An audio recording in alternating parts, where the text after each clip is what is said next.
And Zoom. All right. Oh, that's great. Pippin, am I supposed to click here? It says it's being live streamed. Yeah, okay. I just clicked. Got it. Got it. Cool. And we're live, right? Yes, we are. Cool. All right. So let's get started. Hello, everyone. Welcome to Process. Oh, now you know. I'll start over. Now we're definitely live. All right, great. Hello, everyone. Welcome to Process Live. My name is Kristen, and I cannot wait to get into it today with my guest, Jason Charnick. Process Live is a podcast produced by Pattern Integrity Films for Pharcyde TV. This podcast is an offshoot of our docuseries Process, which covers creatives in a variety of industries such as music production, puppet fabrication, and creature effects, filmmaking, and everything in between. The show in its entirety was brought to life using the Film 3 and Web 3 model. And as filmmakers building within that realm, we fully support bridging the gap between Web 2 and Web 3 by continuing the conversations right here on a podcast with other artists who are doing the same thing. My guest today is the one and only Jason Charnick, with a steep history in the film industry. This guy has got more than 20 years, right, Jason? I'm old. Thank you. You get it. You get it. Yeah. And a significant amount of that time has been spent working within the Adam Sandler, Happy Madison family. He's also worked with Universal, Warner Brothers, Paramount, Comedy Central, everyone in between those other names. Yeah. And in addition to all of that incredible professional history that he's got, he's also making his own stuff. So your first documentary was featured or premiered at South by Southwest called Getting Over. And we'll get into that in just a little bit. In addition to that, you've got another project that we'll talk about a little later. And cut. We'll talk about that and some of your other personal projects, which can be found on niftyfilm.io. How'd I do, Jason? Welcome. No, that was great. I mean, that was great. Okay, great. This is the best thing. I will never get tired of this. We're not celebrities. We're not polished. There's a little, we're a little rough around the edges. But it's real life. Yeah. That's what makes us authentic, man. This is what you're watching the show for. It's for authenticity. Come on. Yep. Super true. Yeah. So, we've known each other for a little bit now. I've interviewed you before. You've interviewed me before. Yeah. We've been talking. And, so I'm really excited to bring you onto this platform because as far as I'm concerned, this particular audience hasn't heard a whole lot about the world of Film 3. And because I've listened to you talk just nonstop on, through Twitter Spaces, your own, platforms and just everything that you do, and seeing your tweets and just, your Instagram as well. To me, you have as much of a handle as one can have in this world, in the Film 3 world, because obviously we're building the plane and flying the plane, at the same time. But I feel like you're the perfect person to kind of bring over here and talk to us a little bit about not just your projects, but also what the heck is Film 3 even, how you're using it, what are some barriers and all that fun stuff. So if you want to kick off and just give me a little bit of a snapshot of your professional career, and then kind of lead into how you got into Film 3, that would be awesome. Sure. Well, I got into Film 3 before it was called Film 3, so that's how long I've been doing it. I've been a professional in Hollywood and in the film industry for exactly 25 years now. I moved out here. I tell people I'm from New York City originally. I'm from the Bronx. And I originally moved out to LA in 1999 on a 5-year plan to move back to New York because I always wanted to be back in New York. It's New York. And I mean, it's 2023 and here I am in Los Angeles. So we see how well that worked out. The weather is too nice. It's November, and it's October 19th and it's like 85 degrees out. I'm jealous. Gorgeous. I'm so jealous. No, it's actually too hot out. I went out earlier. It's actually too hot out, but it's nice. Listen, I can't complain. But yeah, I've been an industry. I've been an editor. I started as a production assistant on an old production company that was part of Paramount that since went under many years ago. But yeah, started as a PA. I've worked on TV shows. I've worked on feature films. From 2006 to 2017, I worked for a company called Framework Studio that is part of the Happy Madison family. We did all the main titles for all of the Happy Madison movies, both theatrically, and then when he signed the deal with Netflix, we were there for that. So we were doing all the Netflix movies. So I'm post supervisor on, anything from 2006 to 2017, like Zohan, You Don't Mess with the Zohan, That's My Boy, Jack and Jill, even with Al Pacino, the Dunkachino. I got to work on all the feature film, or all the main titles and end titles for that. The company also has their own clients as well. So we would shoot vignettes. We're a production company. I say we because I'm still very friendly with all of them. And my old boss lives right up the block. They had other clients as well and would shoot vignettes for Sony and all the studios. So I've had a chance to work with all of those people. I left in 2017 to finish my feature documentary, Getting Over, which is about my father's drug addiction. He passed away in '97, just before I moved out here from New York. Can I stop Please. you for just 1 second? Yeah, sure. This film is actually, I just think it's such a, I don't know. I guess it could be put a number of ways, and just correct me if I'm wrong here, but it's my understanding that you were given a box of tapes, right? Yes. Yeah, from your uncle, or just take me down that road just a little bit, if you don't mind. Sure. Yeah. So like I said, my father passed away in '97. I moved out to LA from New York in '99. Before my father passed away in 1997, late '97, early '98, my uncle, his brother, who's an artist in his own right, he's a well-known muralist in New York City. He paints like hotel lobbies and the sides of buildings and all that fun stuff. He recorded, my father died of AIDS. It's not a spoiler. But my father passed away. And before he did, because he was sick for a long time, my uncle was like, let's get a camera. It's 1997. Let's get a video camera. Let's just get your shit out. Let's get your stories of being a drug addict on the streets of New York for 50 years. Because he lived 50 years. He wasn't a young cat. There are stories there. If you can live in New York and survive as a drug addict to the age of like 55, I mean, there's stories. So he recorded all of this stuff with my uncle. I went to visit him in the hospital and got to show him my college diploma because I graduated from college at Boston University in 1997. So I showed him my diploma. My uncle recorded that. And before I moved out here in '99, a couple years later, he had all these Hi8 tapes, a stack like this big. They're still in a drawer behind this picture in the messy office. A stack of like 18 hours. It's like 9 Hi8, 2-hour Hi8 tapes. And they sat in my closet for 10 plus years. And in 2012, I started watching them and said, I'm going to do something with these someday. And I had to transcribe them myself. I couldn't afford transcriptions. This was just after, you could just start transcribing speech to text on your phone.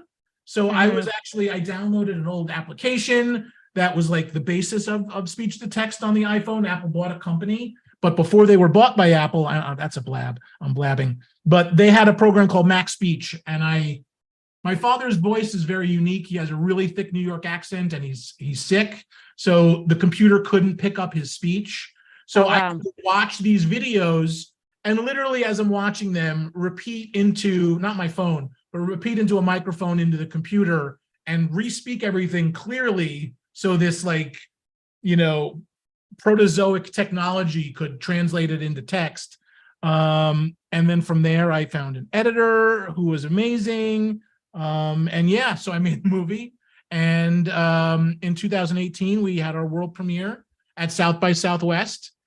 In November, I will say this, in November of 2017, I got a call from Janet Pearson, who is the director of film at South by Southwest. Her husband is John Pearson.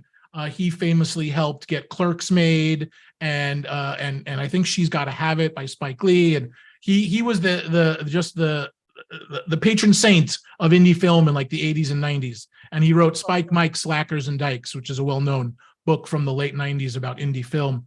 And she called me in November of 2017 and said, listen, I don't want to get your hopes up, but we're probably going to program you. And I was like, okay, I promise not to get my hopes up. Thank you. You're like, too late. And Too late. The hopes I are hung up. up the phone and I was just running back and forth in the house, just like, oh my God. Because to me, I've always, as I just rattled off about John Pearson and his book, you know, I read that book before I moved out here, and it was so instrumental in what I wanted to do in this business. So to get a call from her, like, I don't care about Sundance. South by Southwest was where it was at for me, always. So to get the call from them and have our world premiere there was just mind-blowing. So I had left Framework at the end of 2017 to finish the film. I went back to work for them a couple of years ago during, like, as the pandemic was happening. And yeah, now I find myself in this wacky world of Film 3, whatever that is. Wow. That's such a crazy journey. That's so awesome though. And I share that pain with you as well. The early transcription days, you know, when I used to just sort of scream with headphones on, and you're screaming it to, you know, like one word at a time, trying to. It was really well, and it helped make the movie work, because I set up an HDV. This is how long ago we were filming it. I set up an HDV video camera in the corner of my office at the time and recorded myself doing all these transcriptions, because I was also watching these tapes for the first time. And it was easier to watch them emotionally because I'm like doing the technical shit of getting that done. But there were times, and there is, I definitely don't want to give a spoiler for this, but there's a part in the movie where I'm hearing my father tell a story about a well-known thing that happened to me when I was 3 or 4, and I had very, very, very rich, vivid memory of what had happened, but an incomplete memory of what had happened. So I was listening to my father tell the story from his perspective as I was like repeating his words, and I was like, well, let's talk about this to them. And then it turned into like the real world. And like I called them confessionals.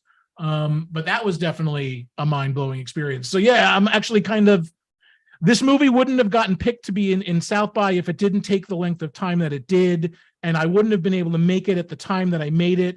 You know, like if I made it now, the technology is too easy. Like there wouldn't have been like a bit of that struggle while I was doing it. And if I had tried to make it before, like it took me 12 years just to watch those tapes. If I had tried to watch them in like 2005, you know, and I had tried, let's say I pop one in, like, no, I'm not going to do this now. But like, if I had done that in like 2005, 2006, like I said, I can't afford anyone. I'm like a PA at the time. So like, it would have cost me thousands of dollars. So that's another reason to just put it aside. So all the timing for that film happened, you know, from inception to crowdfunding to production, you know, and on into distribution.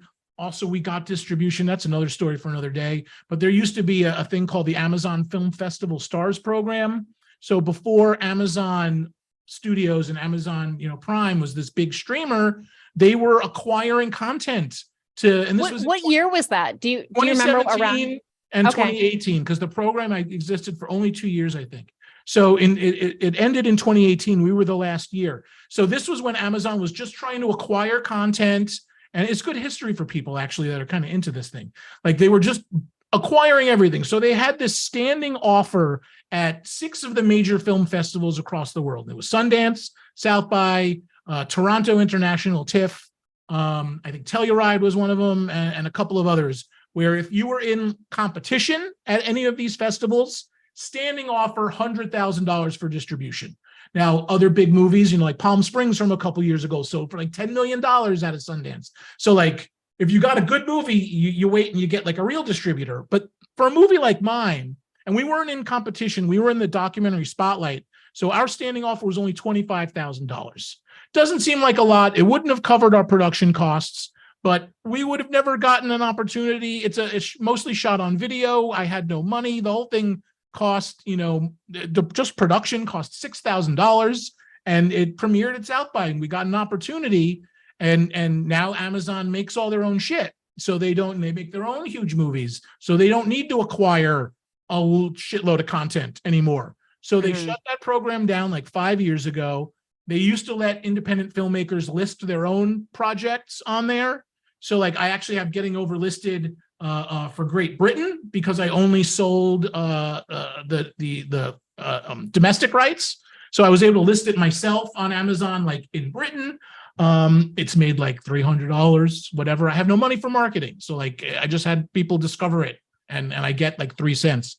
But Amazon doesn't even do that anymore for independent documentaries. They will if you have a really good independent movie. They'll, let you put your own shit up if you get nothing else. But documentaries are a no-go. I don't know if you knew that since you are making a documentary. That's like if you had to self-distribute, Amazon would not. That's not a platform. It's not an option. Yeah. So that's what I did with that. And yeah, now I'm in because of that. I'm in this film 3 world because I've seen the scummy side of like when they say Hollywood is broken, what everyone's been striking for, Hollywood is broken, especially for independent, low budget, micro budget, independent filmmakers. It's totally broken. So I just wanted to try something new. So I'm in film 3. Right on. Yeah. And for the people that are kind of like watching and tuning in maybe for the first time and hearing the word film 3 for the first time, what's the best example that you can give to people so that they can like wrap their heads around what it is? And especially for filmmakers. I mean, I'll just say real quick, I was at a Women in Film festival because our first episode of Process was selected to screen. And there was a panel discussion that happened.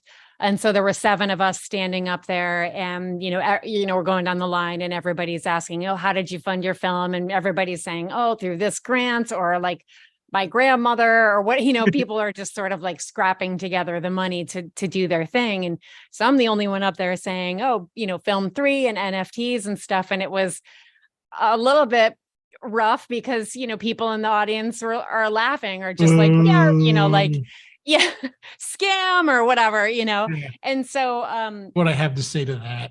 That was one of those moments where I was like, I wasn't prepared for that. But I'm also glad because I just sort of let it slide instead of like, was like, well, everyone else here has to, go back to the grindstone and work at getting that grant money again and asking grandma for another check. But, we have ongoing, things that they're not funding like crazy by any means. Right. I feel like it's only a matter of time. To me, this is a lot about audience building and whatnot, in addition to, all the other components. But, once again, it's just sort of like the goal of like even doing this podcast and especially like talking to you is to get other filmmakers to get their minds out of this belief that NFTs are a scam and just all these old notions from years ago that don't even hold up anymore. So just if you could like just give me an example, break down film 3, do what you do. I want to hear it. Sure. Well, let me open up with a brief story because I've been doing this, quote unquote. Like I'm a broke dick independent filmmaker scraping by that. Like no one's knocking my door down after getting over just because I was at South by. Nobody's knocking down my door to direct things for them. And I know I have to package things together, but it's taking me time because I'm trying to do some heavy, serious lifting with the work that I'm trying to make.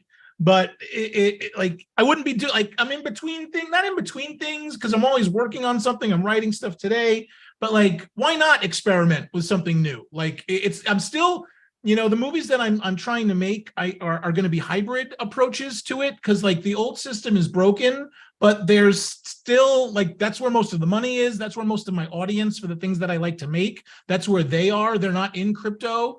So, or NFTs. So I'm really trying to do like more a hybrid thing, but it's the decentralization of it all that I find interesting because, we talk about gatekeepers and we don't want and distributors and all this. And I don't want people to have to be dependent on all this stuff to just be able to disseminate their work. So, and a couple of years ago when I started doing this, and I don't like crypto. I don't like the apes. I don't like the cartoons. I don't like, they're like for the culture. I don't like it. It's not my bag. I've never tried to throw shade on anyone else who's in, that's what you're into, do what you dig. Do what you dig. It's just not my bag. So, but it was a means to an end to get me to a place where like, I didn't want to do a Patreon because Patreon takes 10%. You know, I wanted to find, and also like Patreon, like it's not to like buy and sell the work. It's more of like getting backstage access to things, which is cool too. And that's one of the things you can do with what we're doing here. But I wanted to like, you know, especially during the pandemic, I wanted a goal. Like I didn't want to just go out and like when I was practicing and I got a new camera and I wanted to like, I didn't want to shoot a sizzle for a film that I was trying to make. I wanted to like create work. I wanted to do some short work, and we were all kind of isolated, and I was doing shit on my own. And I'm a jack of all trades type of guy, even though I'm a post guy by nature, you know, but I wanted to go out and do things on my own and try to sell that as a work to someone else. And that's something that Hollywood, the film business, has never seen before. So I think a lot of the anger, a lot of the misunderstanding comes from the fact that filmed entertainment, you know, of whatever length, filmed entertainment has been consumed differently in the world than any other artistic form, than any other art form. You want to go see a painting, you go to a museum. You know, you want to listen to, I mean, music is kind of the same too, but like if photography, you want to see a photo, you usually go see it in a gallery or something, you know. But with film, you pay money to go to the movies and see Tom Cruise jump over the Grand Canyon in a motorcycle, but that's still art. You know, but it was disseminated and consumed completely differently from any other art form. So I thought what we would get to a place where filmmaking, and it is kind of, there are people like what you guys are doing, certainly. You know, there's I think Latasha and Domino, who are music personalities and music artists in Web3. You know, I saw a music video just before I came on here. So there isn't, you know, it's something, but I thought like it would become like art, like fine art, where you would buy a piece of art. And it has that place, but just over the last couple of years, that hasn't been borne out, which is fine. Where was I going with that though? Oh, so what Film 3 is. So one of the stories that I wanted to tell real quick was, so when I was getting into this and I was trying to do that and felt like I was trying to create a new art form or whatever, I would argue with people on Twitter.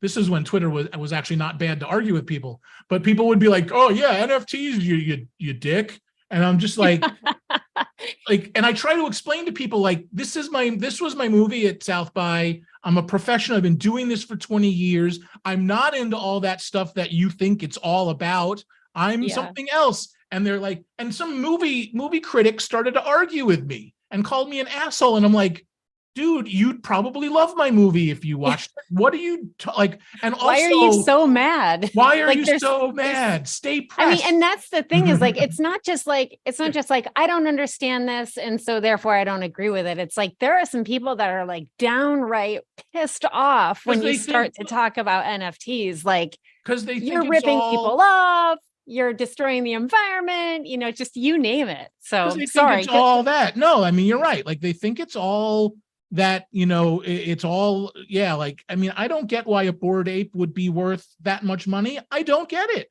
I don't get why any of those would be worth money. That's what I was saying. Like I wanted to sell my work would be the NFT. I always thought of them. I'm a baseball card collector. I thought it would be like a rookie card. You buy this now, and let's say I do finish my movie and direct it and get noticed and then go direct something else for a studio. And then you get to know who I am. Maybe you would want that first NFT that I sold. Maybe that would have value. But like a baseball player, maybe I break my leg in the outfield and like my career is done before it gets started and you lost $1,000 on my rookie card. It happens, you know? So I thought I was doing something different. People would get angry about it. But just to give you, so that's a little bit of that, but just some quick background on the history of it. So like I came in, I had started hanging out on TikTok in the summer and fall of 2020. Like, so when we were all in lockdown and TikTok really started exploding, and I saw some people talking about OpenSea. And they were like, here's how you can sell your stuff on OpenSea. I was like, what is this?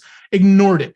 But then come like March of 2021, and I hadn't gotten any, you know, and the isolation was wearing on, and you know, quarantine, and you know, all this stuff was just wearing on, and I was just like, you know what, let me see what this is all about. And I hated the fact that you had to pay gas. I hated the fact that you know, that you had to go through this crypto front door, you know, but I also figured the world is only getting more digital, especially, you know, with the pandemic droning on, you know, like I was like, the world's only getting more digital. This, you know, my wife was also, she's a real estate agent. She was into it. She wasn't like into it, but she was like, not fight. Like, I was like, I'm going to put some $1,000 into some ETH. And she was like, go for it. So I was like, okay. And I mean, yes, and it wasn't the right decision, at least as of right now. We still have it. It wasn't the right decision, but that's okay. But, you know, you get through that crazy front door, that crypto front door, that crazy crypto front door.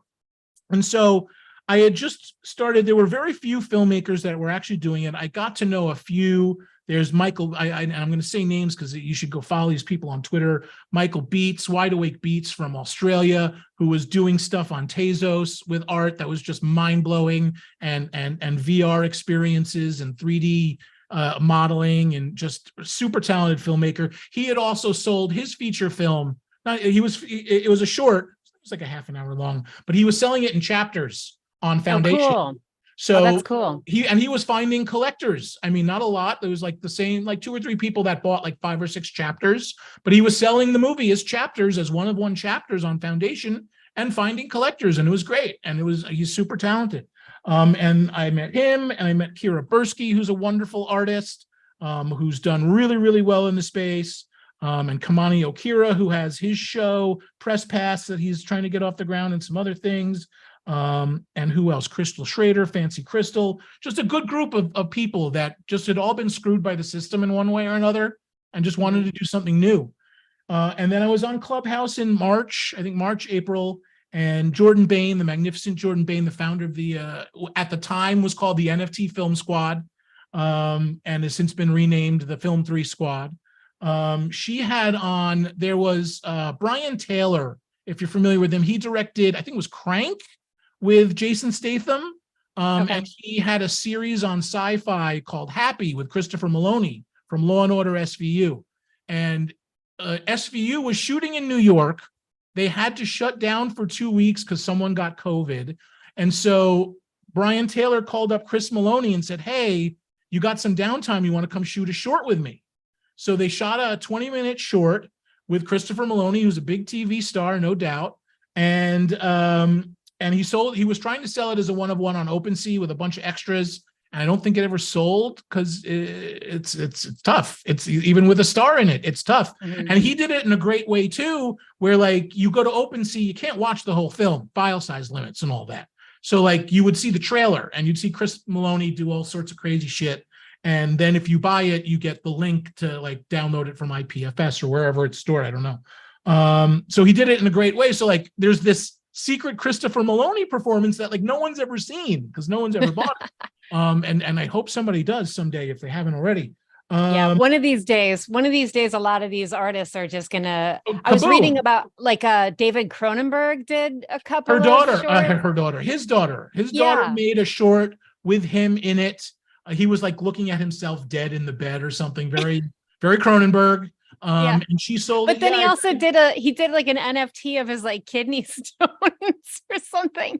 I mean, that only plays into the, you know, the silliness aspect of it. But hey, like if someone wants a Cronenberg, you know, Cronenstone. So whatever. What's the physical utility? Where do I get to cash that in? And show up at your house just and don't send them to me. I'll just have promise to autograph it before you drop it in the mail. So Brian Taylor made this movie with Christopher Maloney. And Jordan, the magnificent Jordan Bain, she's really great. She's awesome too. She's just putting together events like really on her own and like with just stick-to-itiveness, and we're gonna have the second summit in like a couple of weeks, and it's gonna be a blast. Are you gonna be there? I will be there. If you guys will be there, I'll be there. Sweet. Yeah, totally. I can't. I'll be able to actually meet you in person. Absolutely. We'll 100% make that happen. So Jordan had Brian Taylor and Chris Maloney on her Clubhouse space before she moved over to Twitter. And I was just like, this sounds great. Like I said, I'm not I'm trying to get it done in the system, but like, there's nothing preventing me from doing both at the same time. So I was like, let me try this out. Let me see what works. I started a web series with a buddy of mine. We put it on hold after the crash happened because it was just like, let's not shoot our load now. If it's not the greatest time to put it out there. We have all the footage. We'll release it when we can. But I shot a Snoop Dogg music video with a song that I have the rights to. And that's I'm awesome. experimenting, and I'm a part of, the Never Alone project with community filmmaking with Sherry McCracken. And so let me tell you what Film 3 is. As you see, I'm name dropping all the people that I've gotten to meet, because Film 3 to me is an ethos where, Hollywood is filled with egos. And on some level, you have to have that ego to bust through. You can't just sit back meekly and be like, I know my work is great. And because it's great, my friends will come and support me and I will have a career in Hollywood. It just doesn't work that way. No, you have to kick the doors all the way in. And that's fine. And I'm happy to do that too. But sometimes you try to kick the door in and there's like, it's like a barrier buzz. I'm going to put a chair in the door. So I like to blow them all up, because I've seen so many talented people over the last couple of years. Jordan made an absolutely fantastic music video. She calls it a motion picture because it's absolutely a motion picture. Very powerful. I don't think it's on YouTube. Claire Silver, the AI artist, she collected it. It's a 1-of-1. I think you could probably go watch it on Zora. But it's fantastic because that's right. She minted it on Zora. So I mean, I don't remember. I think it was like July maybe of 2021, maybe a little bit after that. There was a loose collection of about 20 to 25 filmmakers and I had known maybe half of them, but a few I was just like, I've just never heard, and we all gathered on Clubhouse and Twitter. And listen, I didn't hear of you guys either until I did, So there was a group of about 25 people that were, trying to figure out what we could do as a collective to help each other, just to like, we all realized everyone, there were these people coming in and there was a lot of talent, and what can we do to like, make a very loose collective, because it wouldn't even be like a day, there was no token. It was just people talking like, what can we do? And someone was like, I'll start a Google Doc where we can all put our contact info and our handles so we can go follow each other. And someone was like, I'll do this, and there was a gentleman by the name of he's doxed his first name. I don't know his last name. Shane, who's also known as Tassafila. He had started a DAO called Blockbuster DAO, where if you're familiar with Blockbuster DAO, so they were trying to get a token and a DAO going to raise enough money to buy the intellectual property rights of Blockbuster, like the rental house. So he could use that to brand his Web3 streaming platform. And they had gotten close, and like there was negotiations. I don't know the specifics of it because it was his deal and I wasn't a part of the DAO. I wasn't involved in it, but it never actually happened. And he has since rebranded it to Rewind, and he's working on stuff.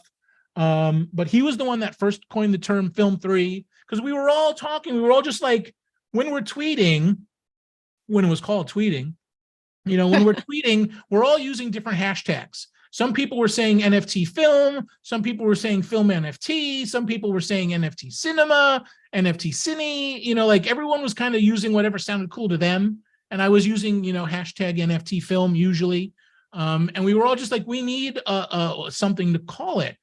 And so he, Tassafila coined the term Film 3, and we all kind of quickly coalesced around that. The 3 means nothing other than Web3, Film 3. There's no like, this is the 3rd generation of anything, because it's not. But it's catchy, and it just gave us all something to kind of rally around.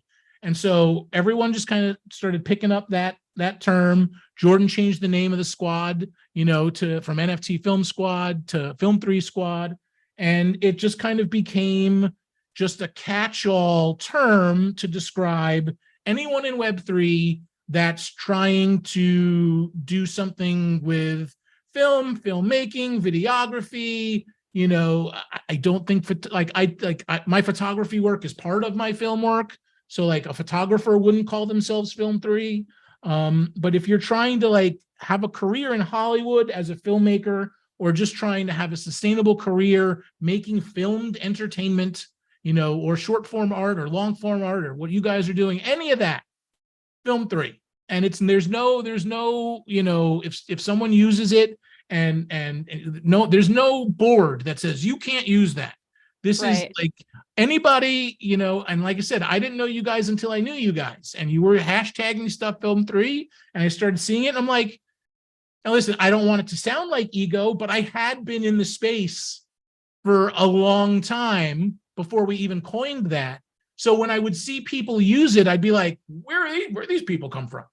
You know, but not like as a value judgment, but like we were seeing new people come in. You guys were doing something else while, you know, we were, you know, laying those bricks. And now you're here helping lay more bricks. That's totally, no one's going to care about me and Jordan. And we used to call it first fuckers. We used to, like, people would come in and say, I'm the first person to do this in Web3. And usually somebody had beaten you to it.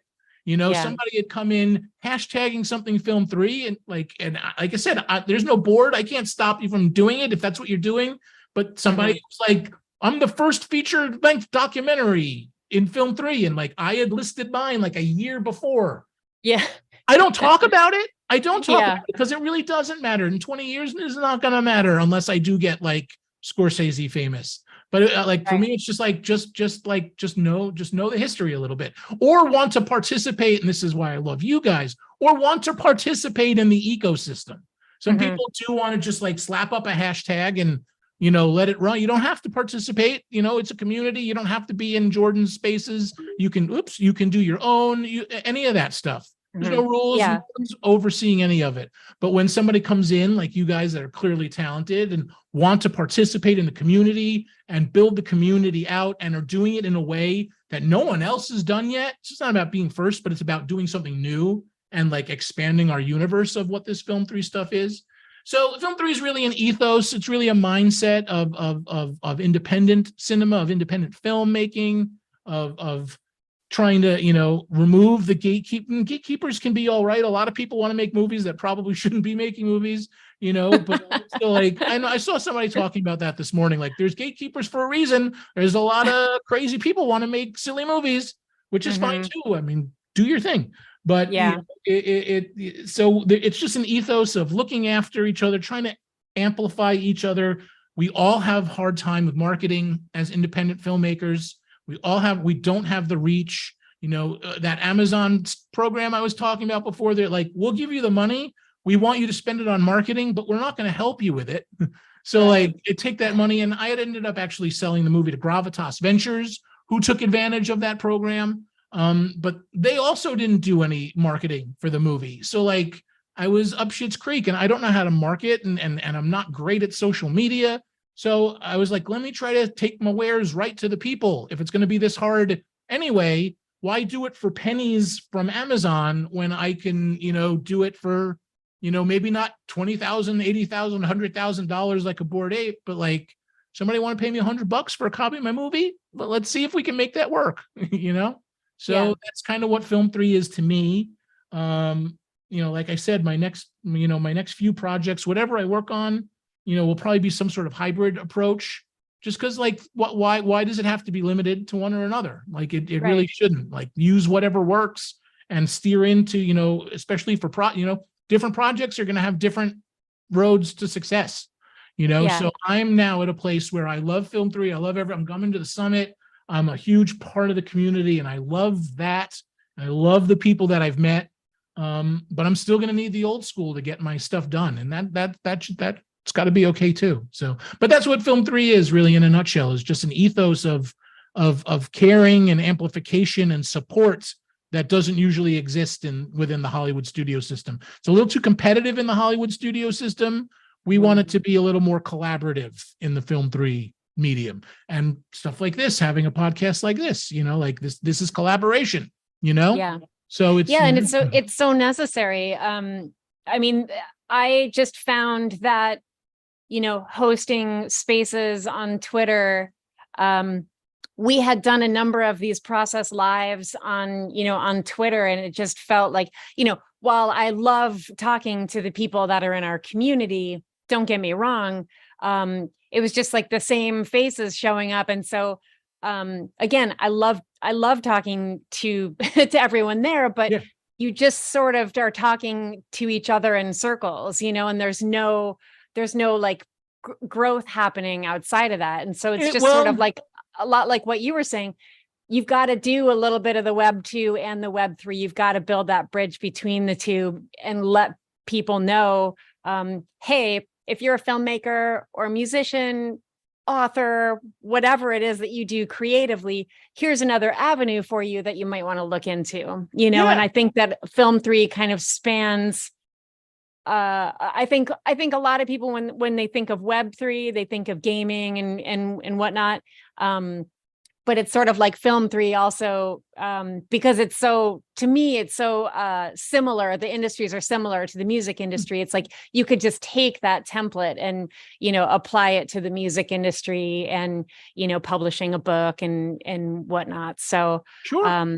Would you want to like discuss a little bit of, so to me, you brought up the Bored Apes and just other, pieces of artwork, and, there's a market for those types of things. Like you were saying, no shade thrown on that stuff.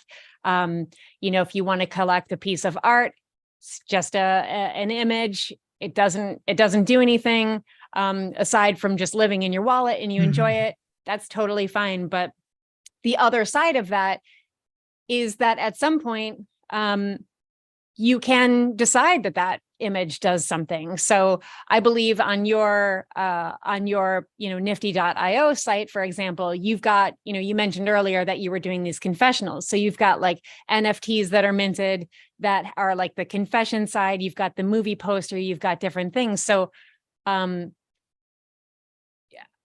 don't know if this is what you're using them for, but to me, it's like the utility side of Film 3 is taking these film assets, these different things that you have for a particular piece that you've made, and they can act as, ways to raise funds.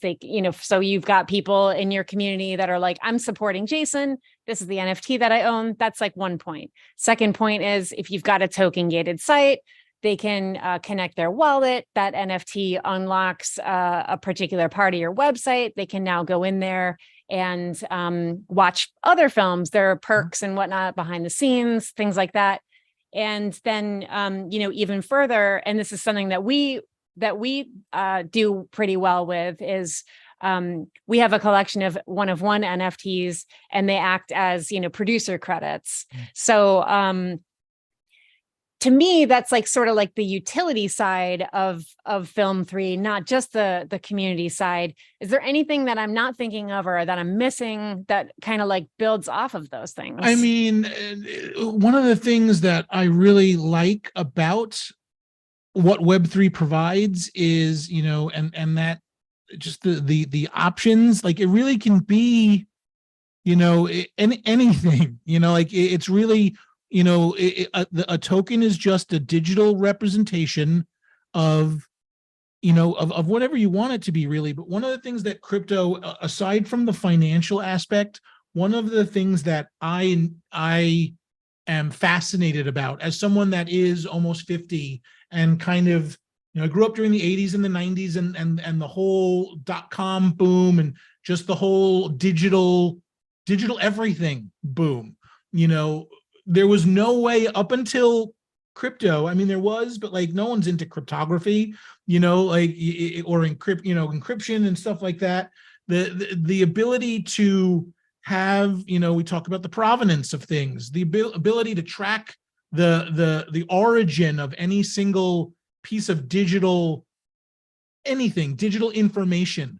Like it used to be, you copy something, it's the same exact thing, you don't know which one came from. You upload it, so you don't know what you just don't know, and then anyone can copy, and it's digits, it's zeros and ones. And for the first time in history, you could have digital rarity. If you copied something, there was at least, oh, it's not the real thing, it's just a receipt pointing to, yes, it's just a receipt.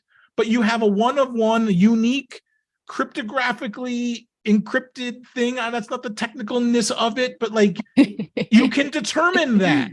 And when you can do that, you can assign, when you can do that in the digital realm and have a provenance and have a rarity, you can do almost anything.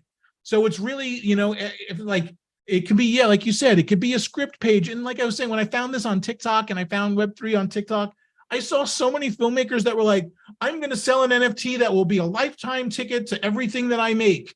I'm going to sell script pages and I'm going to do it, but nobody did it. You were talking about how you do it, but then nobody actually did it. So eventually I was like, well, I'll go do it and see what happens.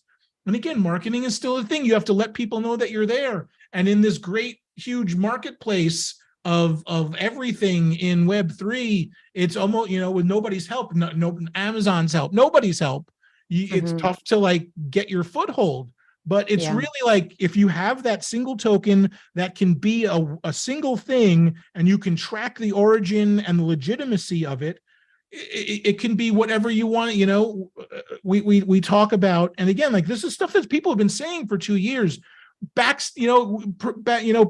stuff, on set stuff. You can log into a Zoom call on YouTube like this, and stream it to your website, but it's token gated. So if you have that producer token, you can go watch the day live, and I'll set up a camera and I'll live stream to a token gated website that only someone that, invests in the movie or whatever, buys a token for whatever reason, can get access to that. Or, phone calls with these are the things that I want to do, in my stuff. Have a phone call with, an actor. If I get Bill Hader in my movie, hey, we'll pay you a little bit more. We'll negotiate all that. But hey, one of the things we're going to do is you're going to have an hour-long Zoom call with someone that's giving me $10,000 for the movie. On.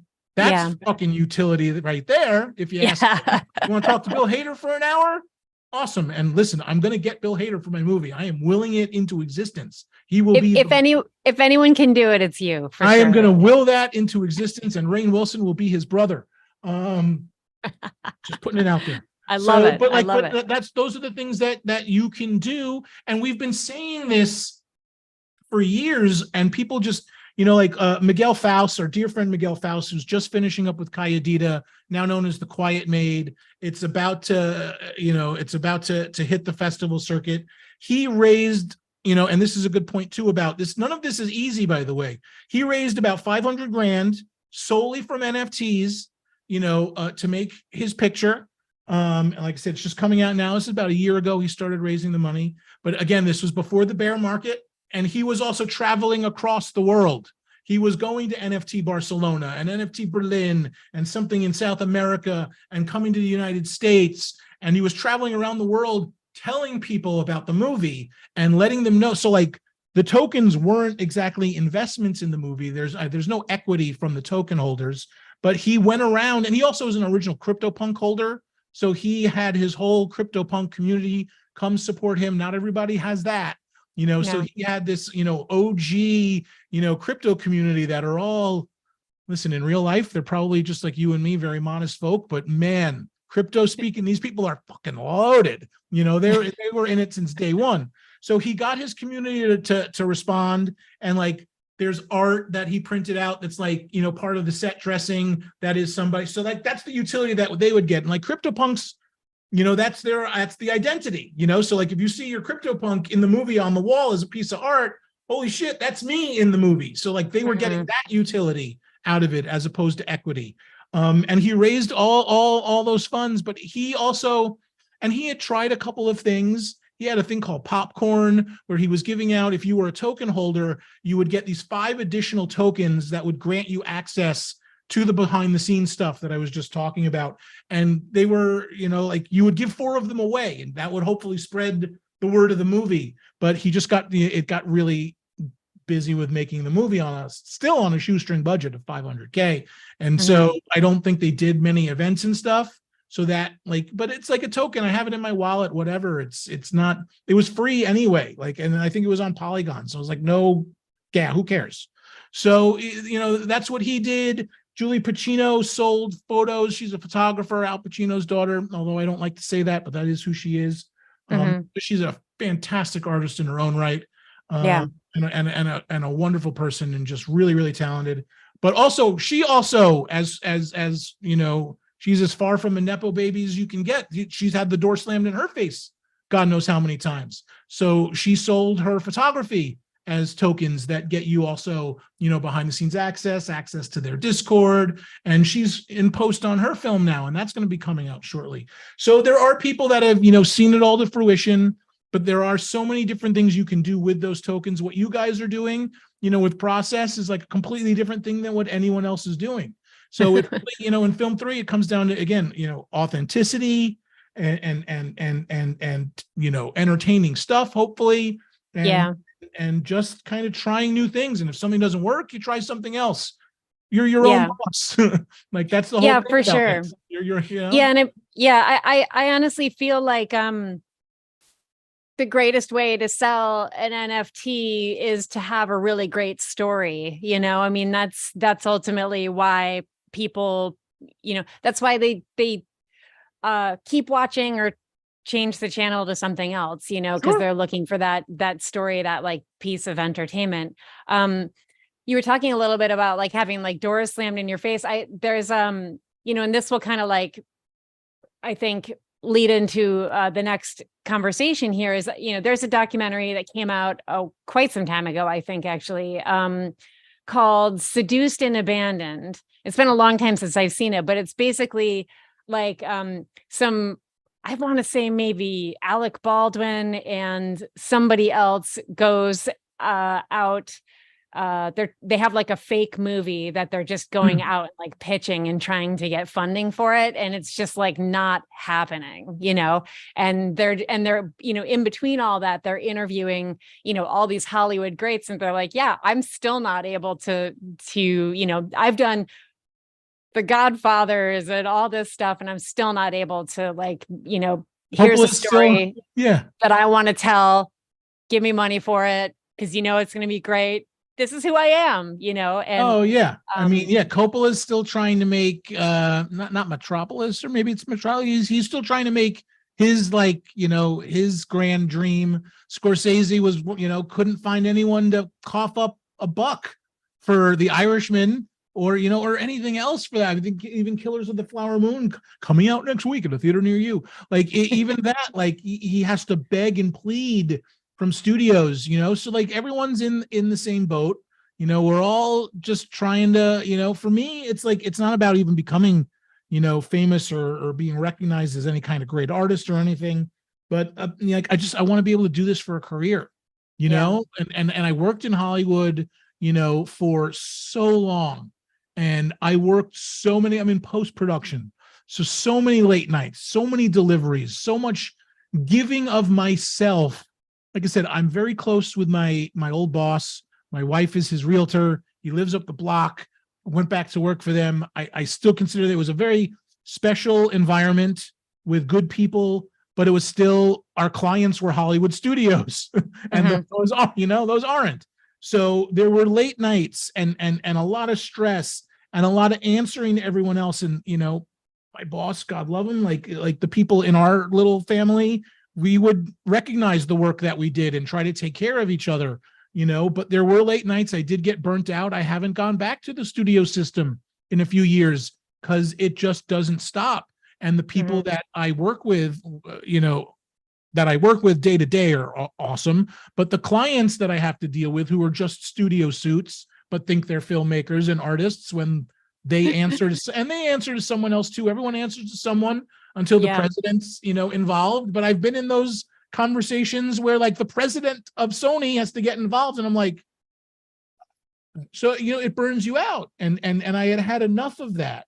So, one of the things about Film 3 and going down this road is, again, the people are just, it's better people. And I'm just trying to have, just a sustainable career where I don't have to worry about burning out and I can be creative. Like I could go shoot. I talk to my wife about it all the time and I help her with her real estate videography a lot. But it's not, and you can try to make it creative, but if you've seen one real estate video, you've seen them all. And so like, I wanted to and I could do, she's like, why don't you do that for other people? And I do sometimes, but like, I'd rather go shoot something creative and artistic and music video or a sizzle or a trailer or something, else where it's just not, and all that's going to be replaced by AI in 5 minutes anyway. All that's going to be left is the creative endeavor of editing, Right. post-production in general. So like, give it another year. I'm not going to be able to get any real estate work anyway, because a realtor will just, they'll take something on their phone and upload it to some AI website, and they're going to get like a month's worth of content. So I'm just trying to do something different in a way that, can build a sustainable career. And right now it's just really tough. It's just, there's no doubt about it. It's really tough, but I feel like it's worth it. Yeah. And it's totally true. I only made it through one feature film in the animation world. It was probably the longest 4 years of my entire life. Very, very fun, but also, I was extremely burnt out by the end, and I just came to the realization that it was just like, I can either make my own dreams come true or make someone else's come true, Yeah. And breaking your back for something. This is what I was going to say. Like, I'm breaking my back. I'm staying at work until, midnight, 1, 2 a.m., 4 a.m., sometimes all-nighters. I don't have any equity. I don't get paid anymore. Like I said, my boss will take care of me, and somehow, some way will usually make it up to me. But like, I don't get a cut of the, I don't get the cut of any profits, and I don't get anybody from Sony, saying thank you to me either. They'll thank my boss. You guys are awesome. You got it in time, man. Great job. Yeah. See you on the next one. And I'm like, I did the work, buddy. And so like it's this way. You're your own boss. It's an artistic endeavor. That's your own thing, and hopefully, it can be compelling and entertaining enough that will make people want to watch. And then, if you build it, they will come. And we're still building, so it is what it is. Yeah, for sure, for sure. What would you say are some of the barriers to, I think we've had this conversation a little bit before, where we were talking like, and this might have been just during a live Twitter space, honestly, where it was like, coming into this thing as a filmmaker with a brand new project, film 3 might be a little bit difficult for you if you don't wear all the hats, like meaning director, writer, editor, even cinematographer, it's so you sort of have to come in hardcore, like indie, like I said, wearing all the hats, and then after all the creative stuff is done, then you have to put on that marketing hat and push from there. And it's exhausting. So just, talk to me a little bit about some of the barriers for entry. And then if you've got any like solutions or ideas around some of those things. Sure. Yeah. You definitely have to wear all the hats. I like wearing all the hats when I can, when it's short form stuff and it's a music video that's just, some drone stuff, and I'm going to shoot some documentary stuff around town, and then I edit it, and then I color it, and then I mint it, that's somewhat, kind of easy. That's, a little bit easy. But if you're trying to get a feature project off the ground, you're going to need a team anyway. Like you're going to need, if you're trying to do a 2-hour feature and you want to sell tokens that give equity or whatever you're looking to do, like you're going to, movie making is still movie making. You can't, it's still a highly collaborative, medium, and none of what sole proprietors, if we'll call them, I've met a whole bunch of great people that are those jack of all, they just want to make their little works, fine art works. Like I said, in a way that never really existed in filmed entertainment before. And it's easier to wear those hats and try to do all that. But, if you're trying to, again, it all depends on what you're looking to get out of it. One of the things, when I say I'm looking to build a sustainable career, one of the things that I wanted to have happen, and I still hope will happen as things continue to develop and the ecosystem grows, is not only do my own thing and sell my own works to other people, but I'm an editor and a post supervisor. So if you need a post supervisor or something, give me a call and I'll help you with your project.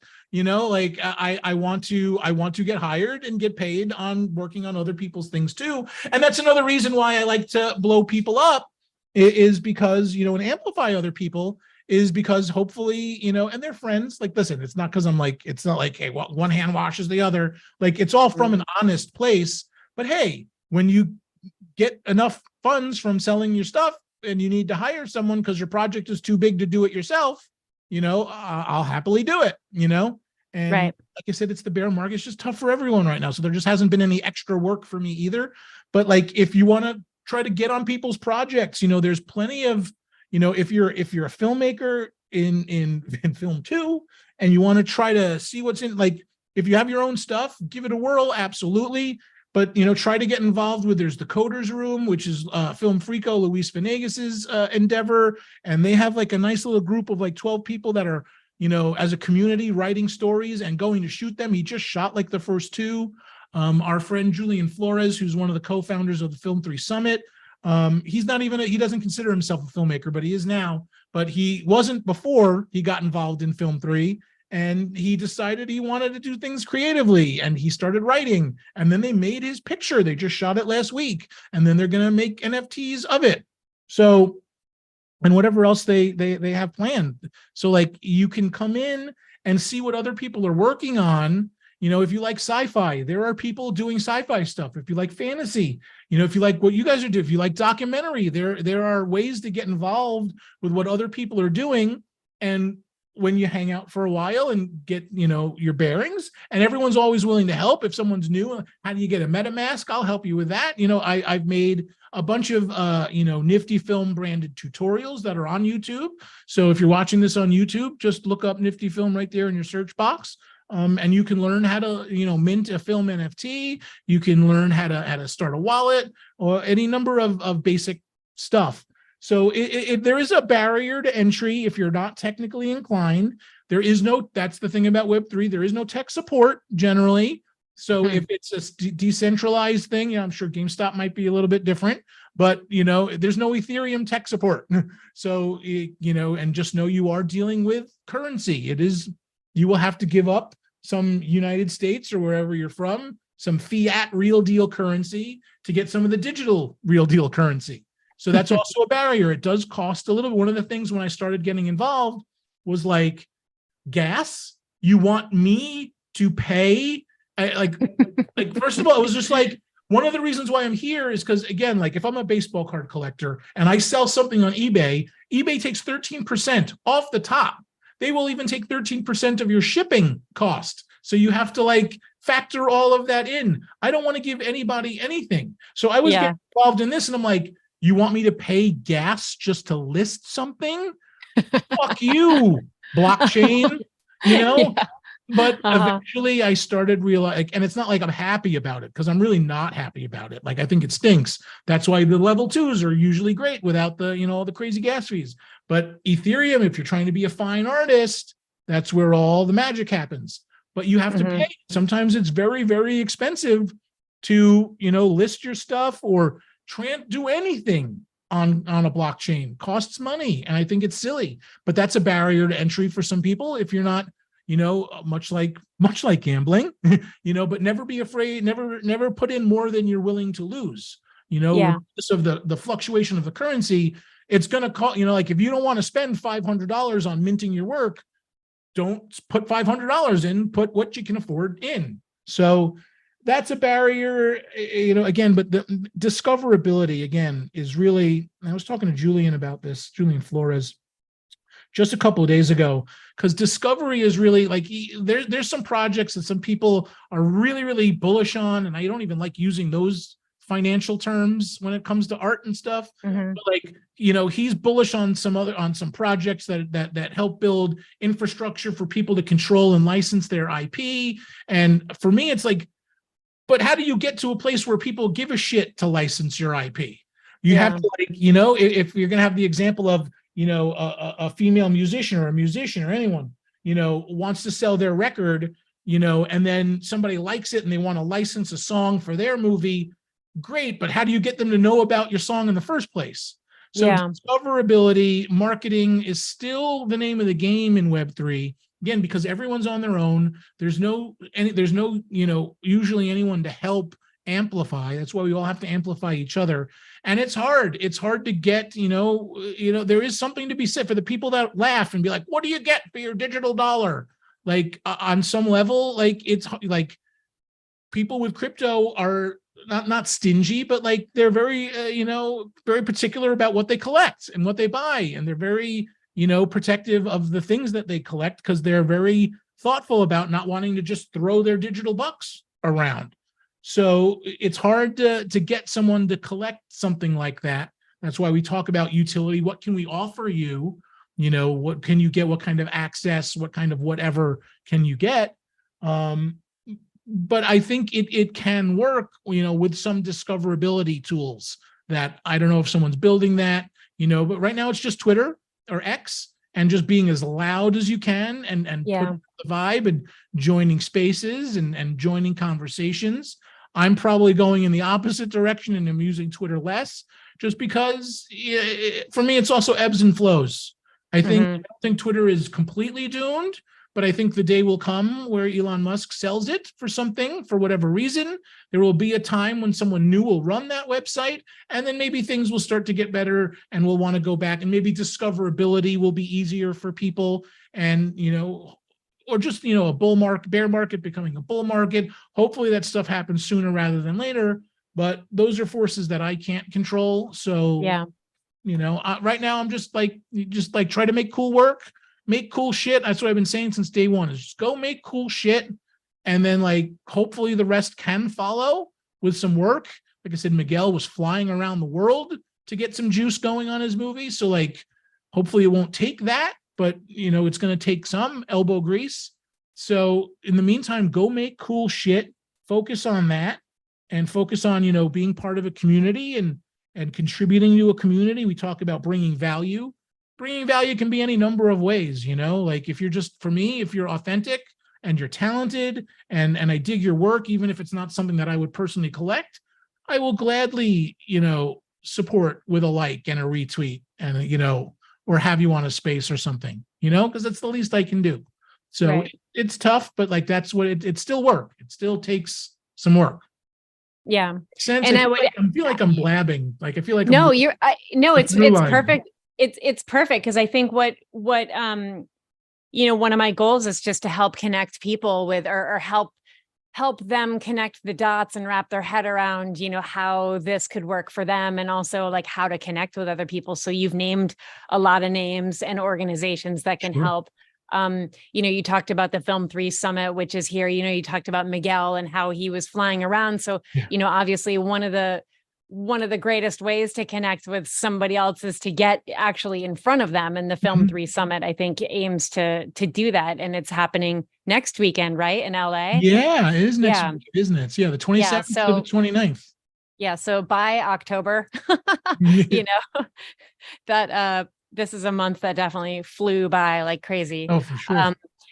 But I do want to talk a little bit more about the niftyfilm.io, because it is quite a resource for people. Your website has a list of projects that are in production. There's a nice list of tutorials and articles that help people get to this point. Sure. And, just tell me, I think there's a marketplace on there as well. Is that, Oh, the marketplace is basically just me linking to my stuff that's on OpenSea and Rarible and Tezos, or, object.com from Tezos.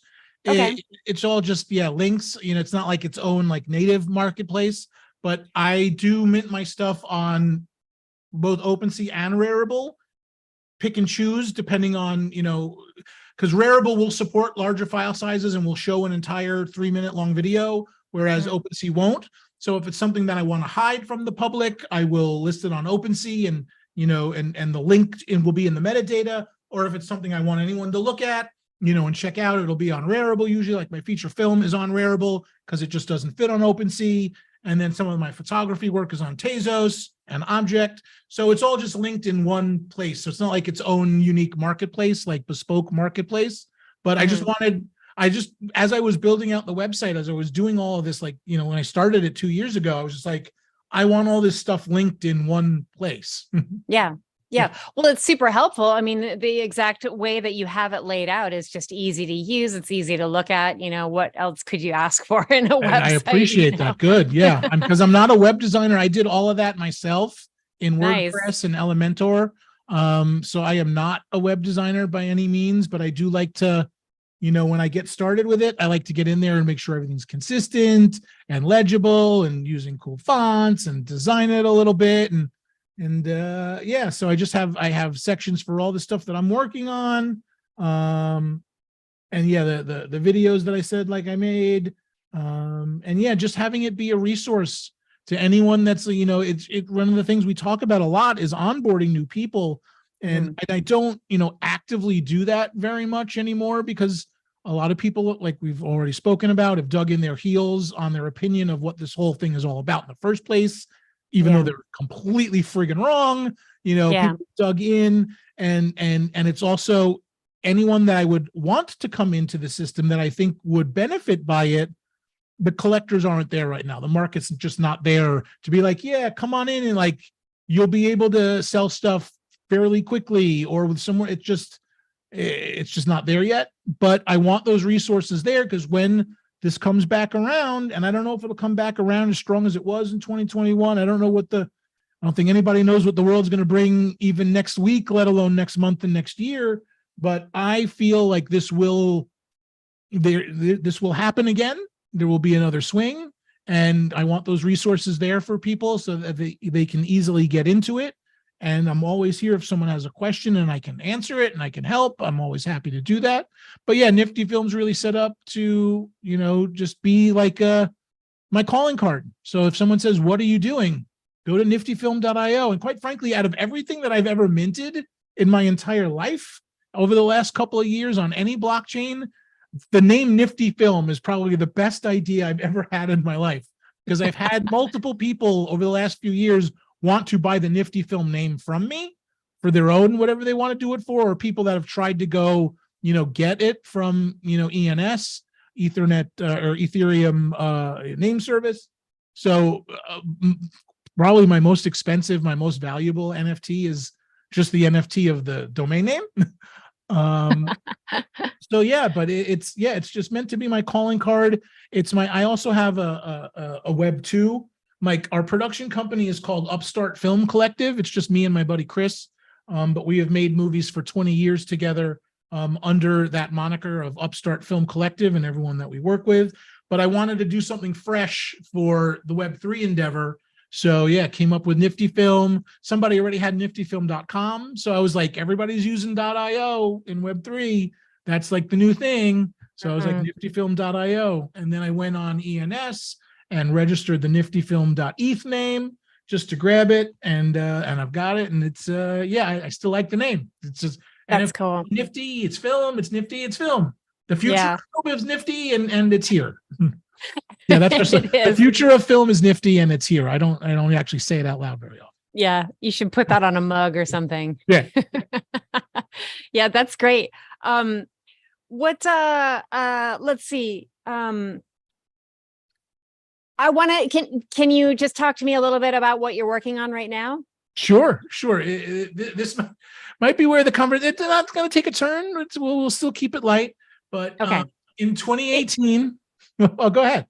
No, it's okay, because I think this is something that you and I both share. So yeah, I mean, it's also, it's not something that you'd bring up at a party, but in 2018, in 2017, my wife and I were pregnant with our daughter, and at 24 weeks, we went into the doctor and they couldn't find a heartbeat. So we lost our daughter and to a stillbirth, and one in, I think it was 192.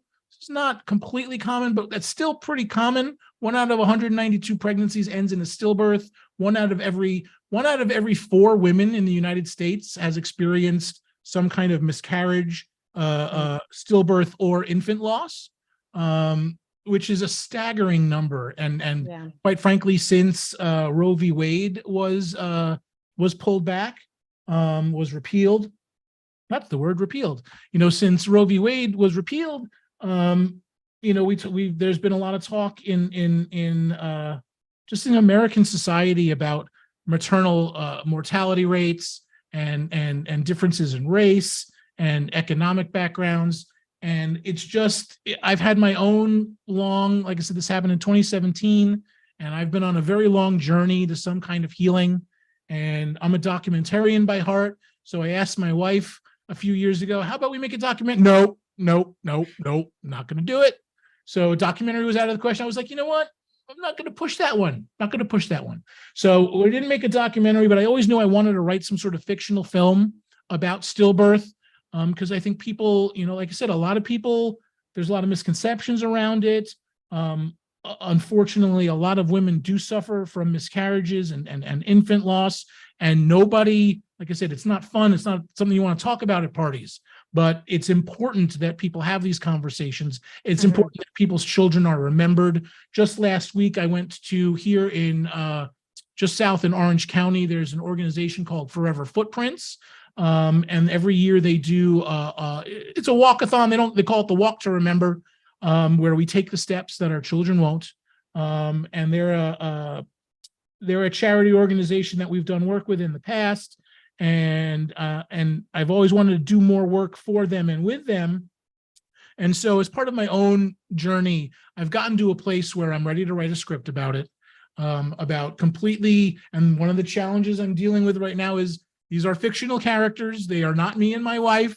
They are, I'm actually very, very proud halfway through the script that they do behave in ways that are very, very different from my wife and I, but that a lot of people that have dealt with this sort of thing, there's common behaviors that seem to show up in relationships that of people that have dealt with this.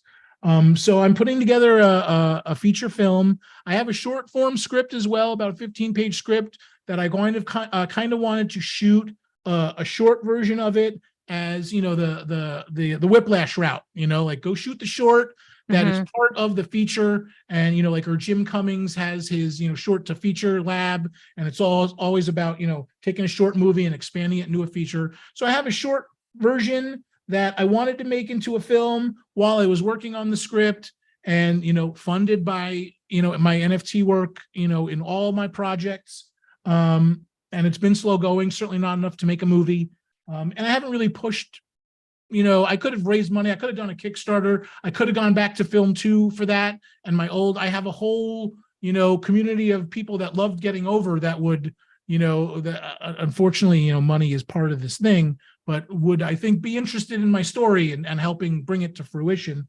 But I also, like I said, want to do it in Film 3 a little bit. So the short is kind of not on the back burner, but it's just kind of done and sitting there while I work on the feature script. I'm about 50 pages in. I'm going to get back to it tonight. I'm really, really happy.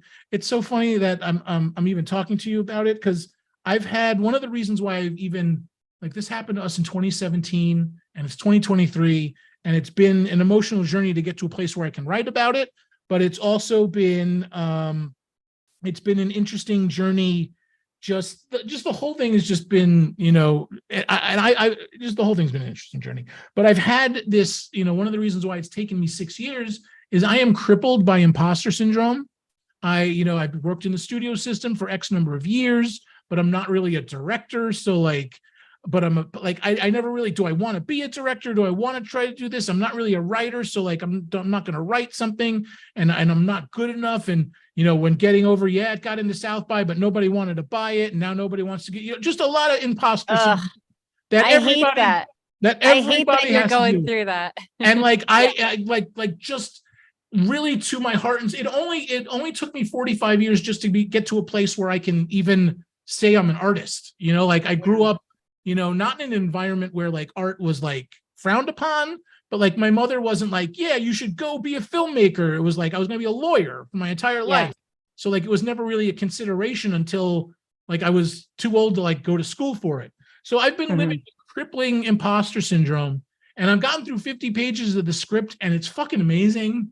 And I can't, people, and I was saying before, everyone's got a movie, everyone's got a script. So nobody gives it. When I tell my friends, they're oh, you wrote it, great. Nobody gives a shit. And I get that, but it's an accomplishment. It's a huge accomplishment to me because I've already written something longer than I've ever written in my life. And I'm really fucking, and it's only the first draft. So like, I know it's only going to get better, but like, I'm like, this is actually pretty good.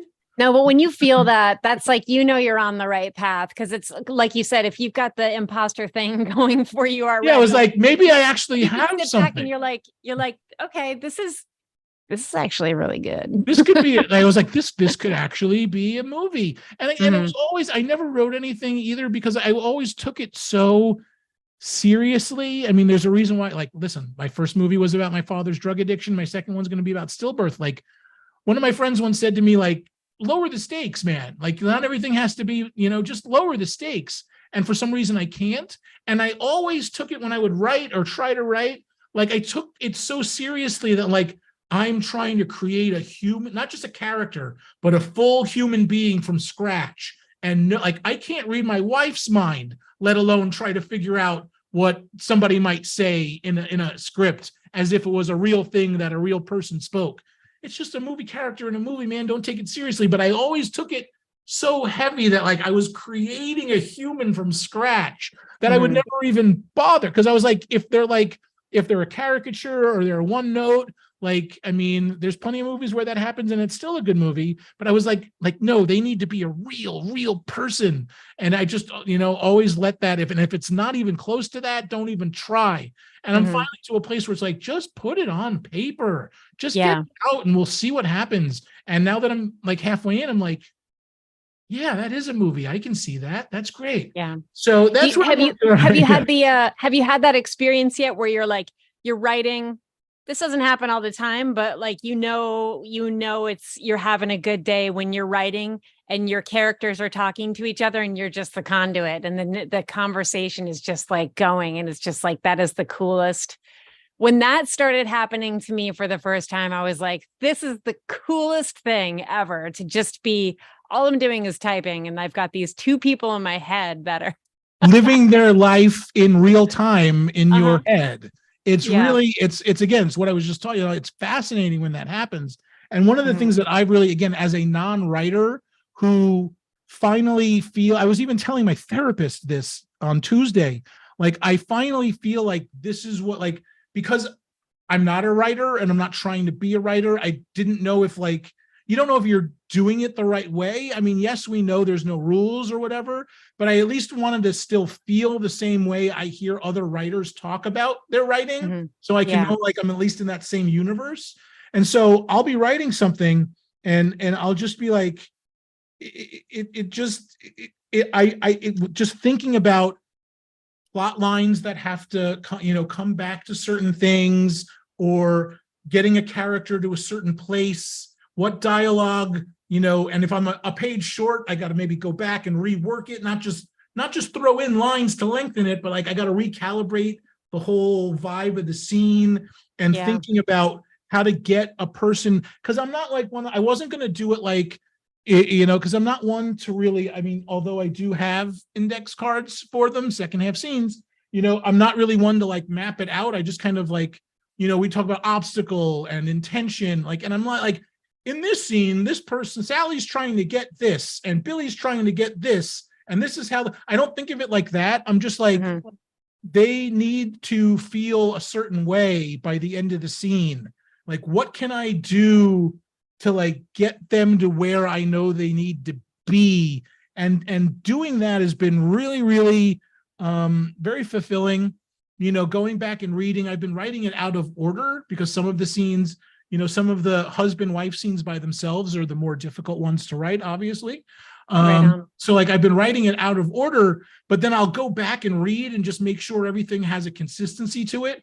And I'll see something that I wrote that will relate back to what I'm writing now, even though I had forgotten that I wrote it a certain way. I was like, this is what I was looking to do anyway. And I had said that up there, and that brings it back to perfect.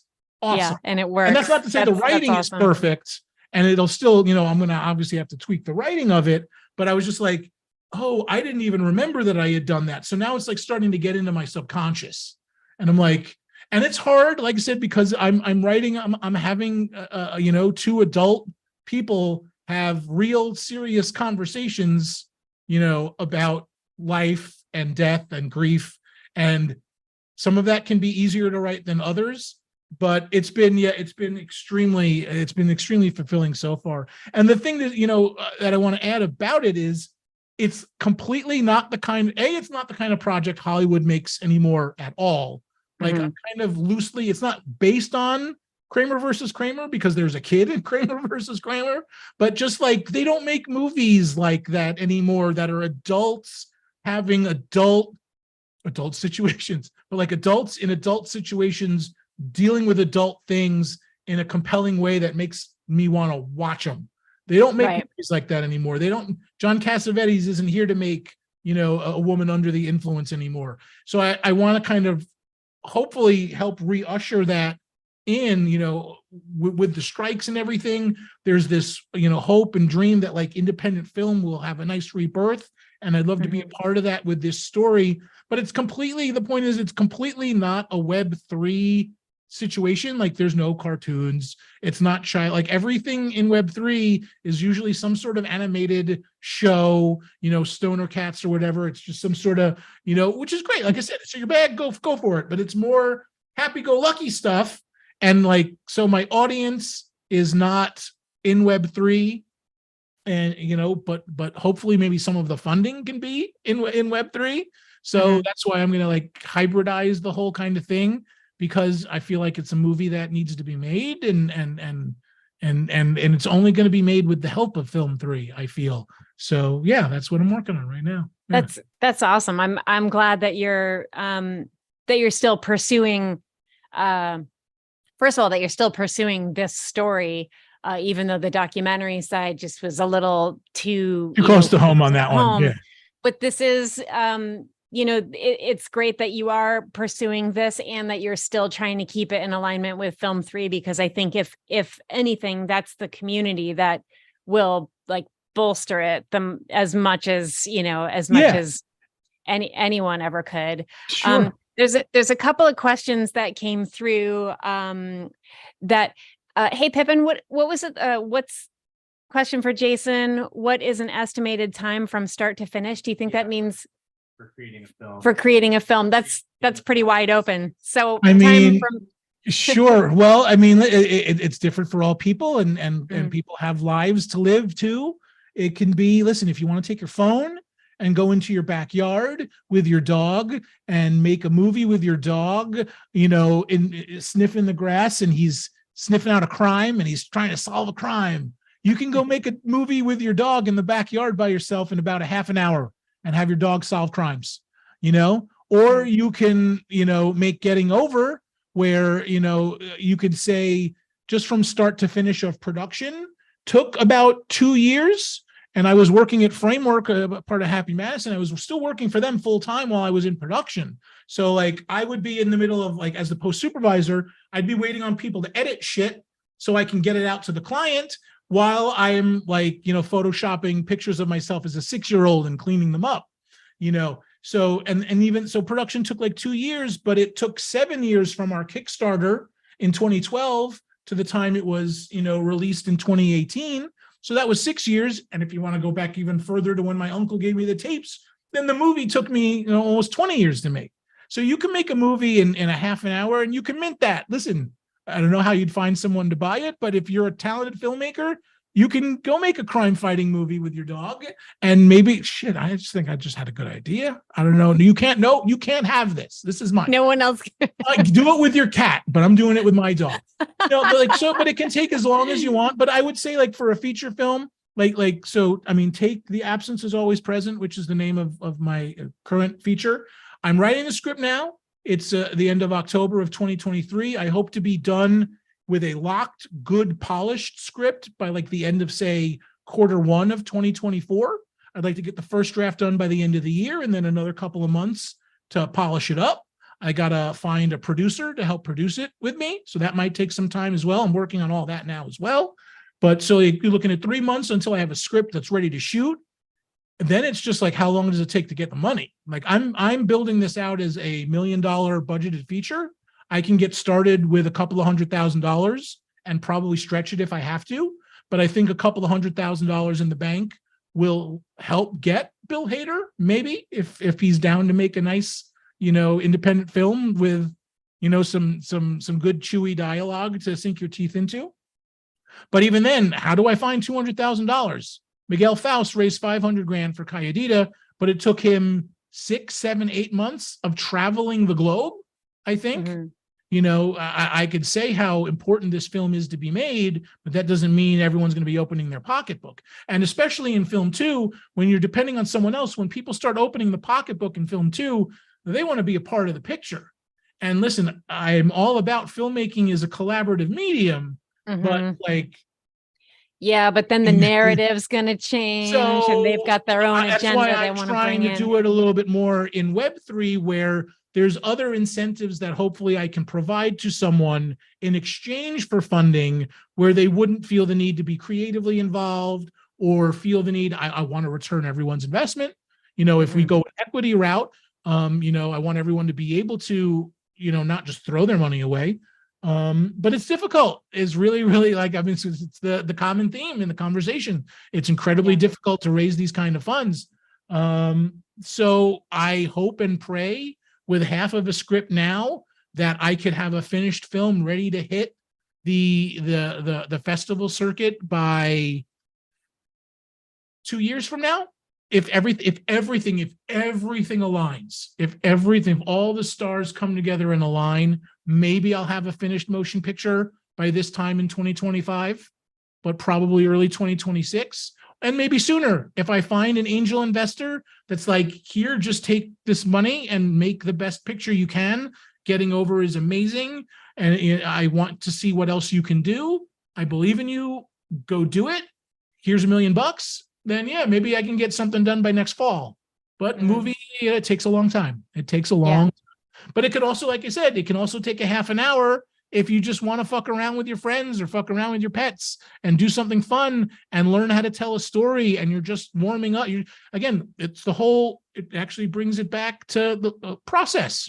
Whatever your process may be, and you might have a longer process, but you learn to operate faster, you learn to operate slower. There's times when you can take your time.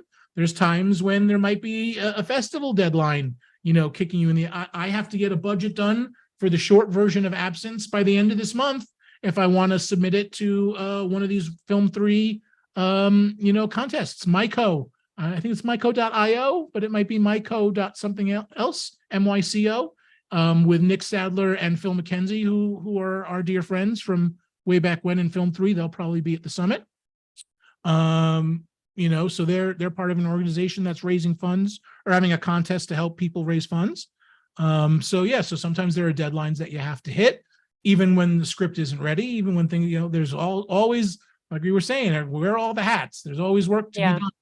Until I can find a producer to work for free, until I can get the money to pay them, I was just telling Brown last night too, the differences between Process episode 1 that we did was,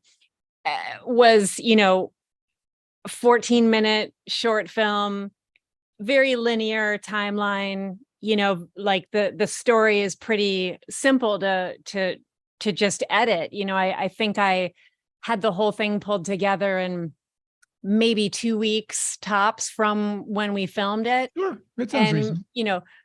Brown's was like half hour long.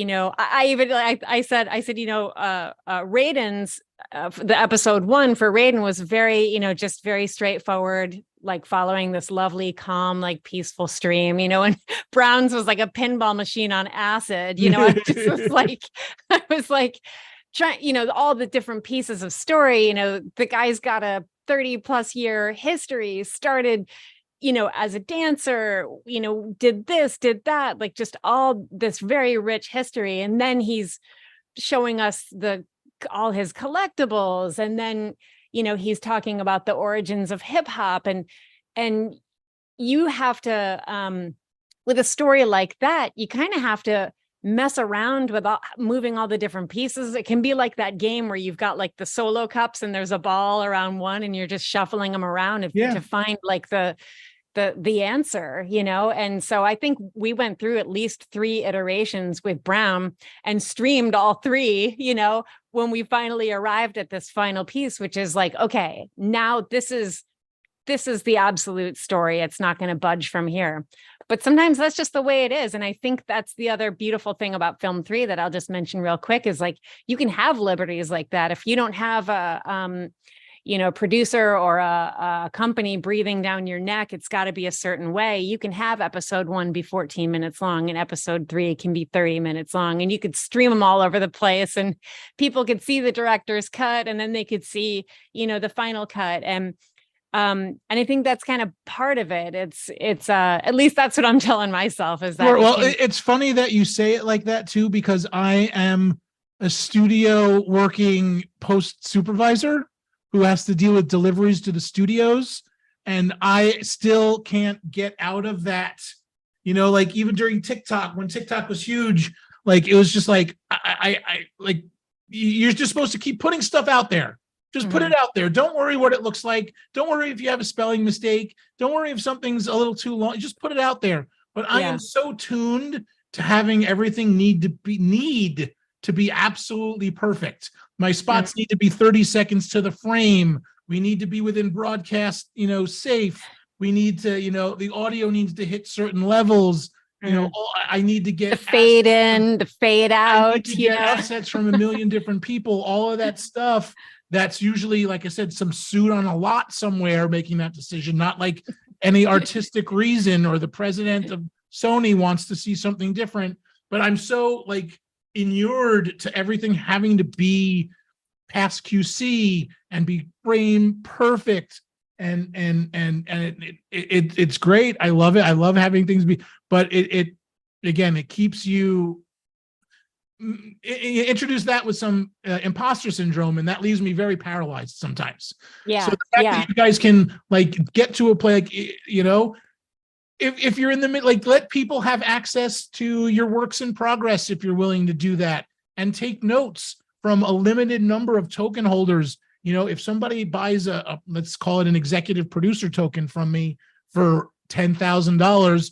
You want to sit in on an edit sesh and you want to give notes? You got it, buddy. Like, you just gave me 50 grand, So like to be able to, let go of that, attachment to perfection and just kind of, and then that's when the community aspect of Film 3 comes in. Share a work in progress with your community. They'll tell you what's wrong with it. I mean, maybe they'll give you like the notes will be crazy, but like, in general, they'll all share, certain notes, and like we can all be in agreement. This part doesn't work here, or maybe move that later or something. You're not going to get notes. So like, I heard the end of his line get cut off, those are the kinds of things that like I look at, but like, whatever, put it out there. So I love that you guys can put those iterations out there and like work on it in a way, that embodies that Film 3 community aspect of it. I'm used to, again, being in a dark room until everything is frame fucked to death. Yeah. Send it to a suit to decide whether or not it's, up to snuff for him. And if it's not, dude, and it's 2 a.m. you had me at frame fucked to death. Well, I am an editor. That's what we do. That's what we do. We frame fuck. It's so true. Yeah. You're like, should I end it at this one frame, or should I end them like you'd be surprised. Like, at least like most people in the audience wouldn't notice it, but like when I would work on projects with people where I'm the editor, that 1 or 2 frame difference, like, it makes a difference. It does. Dude, but you'll stay up at night over it. You know what I mean? Just like we're talking like hand wringing, like I swear if I smoked cigarettes, I would just be like it would be disgusting, in front of my desk. Yeah, I mean, you got to reduce your stress and nicotine. Listen, I smoked a pack a day for many years. Nicotine helps. Nicotine, caffeine, weed, all of those things help. As Mix it all together. God damn it, we're gonna get this thing done. And then I'm gonna go shoot a movie with my dog in the backyard. Right, and that thing's gonna be fucking perfect. Yeah, you watch that. Webby. Yeah. Oh shit. Man, this has been a great conversation. Yeah, great. Thank you for having me. Thank you thank you so much for your time. I hope that there are people that are watching that are Where like, has the time gone? yeah, I know, right? Do we even have to end this? I think Brown is interested in doing a 24-hour, stream, so we could Either just that or he's like, I'd like to get on with my fucking life, guys. Let's go. we could just do, There's I a don't know, ball set up game some on. cameras in your house or Yeah, something. there's Thursday night football. Let's go, guys. Chop chop. Right on. So, is there anything, I guess, what am I missing out on here? What am I like, what's the best way to close us out? Is there any words of wisdom that you could just offer people before we blast off? Like, what do you have to say? So my grandmother used to write me. I went to summer camp for 10 years as a kid, from like 8 to 17. And my grandmother would write me these beautiful long letters. I wish I still had them. I don't know why I don't. Maybe they are in a box somewhere. But every letter, my grandmother would sign her letters with "Be well, be happy, have fun." And the only thing I've decided to add to that over all these years is make cool shit. So if there's any advice I can give to anybody out there, is be well, be happy, have fun, and go make some cool shit. I can't promise anything else after that. But if you can do those things, and even being well is difficult in these days, physically and mentally. It's a difficult time we live in. But, try to have fun. Try to, again, for someone who makes, high stakes emotional pictures, not that I'm trying to make anyone cry, but if they do, then I must have done my job right. But, for someone that's making serious stuff, just try to have fun with it. Can't take it too seriously, especially in Web3. Like, there's a reason why the culture is so light and fluffy and airy. They're just trying to have fun. That's why they call themselves degens and all. They're just trying to have fun with it. And even if it's not my bag, like, just try to have fun with it. If you're an aspiring filmmaker, you have a 4K camera in your pocket. Go learn how to tell a story. It's not easy. It's not as easy as it seems. Just go practice, go hang out with your friends, make movies, build some puppets and go shoot some shit in your garage, and maybe you'll make the next viral video. I mean, go make some cool shit and be authentic. And if you're going to be in Web3 or Film 3 or try to do anything when you're putting yourself out there in social media, be authentic, be true to yourself, be true to your work. And that's really the best advice I can give anybody. It's I mean, I know it sounds kind of pie in the sky or very general, but it is what it is. That's the advice I give. Yeah, no, I think that's exactly it. It's you kind of opened with that, like, just make the stuff that you want to make, because it is, making movies is really expensive, and so you might as well enjoy perhaps not making money making movies. And you have to be prepared to live a modest lifestyle. Yes. Yeah. Marry up. I married a wonderful woman. My wife, Paige, like I said, she's a realtor. She, real estate's been, it never shut down during the pandemic. She was considered essential. So she's been working nonstop over the last few years, being very supportive of my attempts to make this, into a sustainable career above, working, until she didn't want me working until 2 a.m. So it's really nice and freeing to be able to work from home and do this kind of stuff from home. So, be prepared for a modest lifestyle, but if you can marry up and find someone that can support what you do, and get your back, I recommend that as well. Yeah, get yourself a sugar daddy or something like that. I know that's what I have. Yeah, I have my husband. Do it. who's amazing, but then I'm just kidding. So, he's not amazing. She was just kidding about that. He's not amazing. My sugar daddy is like, whatever, just write the check. But my husband is awesome. I always tell people I sleep with my cameraman. So I love it. Oh, that's awesome. I can hold the shots that he didn't get off, over his head. Yeah. Just don't erase the cards. Yeah, right. So I got a couple of things I got to say real quick. Sorry, I'm just being handed this. So in the next 12 minutes, so at 5 p.m. today, PST on the Pharcyde TV YouTube channel, episode 1 of Process featuring Raiden Gorby of Luna's Puppets. You were just talking about puppet making, which is awesome. Yeah, that's another conversation. We'll have a conversation about that at the summit. I can't wait. Yeah. So that episode is going to drop in a few minutes here, right on this channel. And then episode 2 featuring the one and only Booty Brown, also drops on YouTube, but that's tomorrow at 8 p.m. PST. So everybody stay tuned for those things that are coming up. Jason, I just want to thank you so much for joining me today. You've offered so much information. People can go back and watch this and share this and, tell people about it. And it's just going to be such a huge help, I think. The beauty about videos staying up on YouTube is that the conversation can continue. And I'll, of course, check back and see if there's any additional questions from people, because it's just always helpful to when people stumble across this type of thing and then they're like, wow, these are the answers that I was looking for. Yeah. Join the convo. Yeah, for sure. There's so much to be gained, I think, by getting involved in Film 3. Like if, even if you're new or you've been in the industry forever, there's something for you here. And I truly believe that, just like you were saying earlier, by joining the collaborative community that's known as, the Film 3 Squad is just such an awesome first step. They're just such amazing people over there. And you can find them on Twitter, right? Film 3 Squad. At the film, at film number 3 Squad. Yeah. Yeah. There we go. Let's see. And also you can catch the next Process Live, same time, same place. So Thursdays at 3 p.m.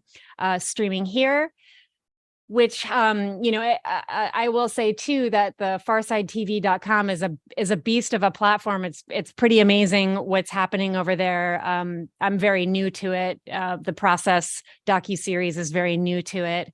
But this is a network that's really offering something for everyone. So, from your every Sunday vibe check, music to relationship talks and podcasts and live DJ sets. The channel is aiming to go 24/7 soon. So that's really awesome.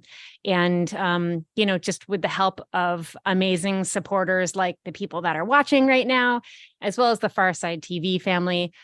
We're talking Truth Seekers. We're talking Deep Soul, Splendid Radio, Loft Radio, the very, very hilarious Ink Pulp podcast, which I have been getting a real kick out of lately, Overseas Dreams, as well as product demos from Lab Life Pro and documentaries like our show Process. So there's just a lot going on at FarcydeTV.com. That's a network that is also building and growing and, getting up to speed with Film 3. So, with that, Jason, thank you so much again for joining me today. For sure. This has been awesome.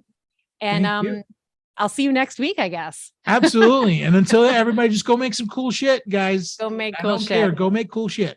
Yep. Cool. Thank you so much. All right. Thank you. Peace out, everybody. We'll talk soon.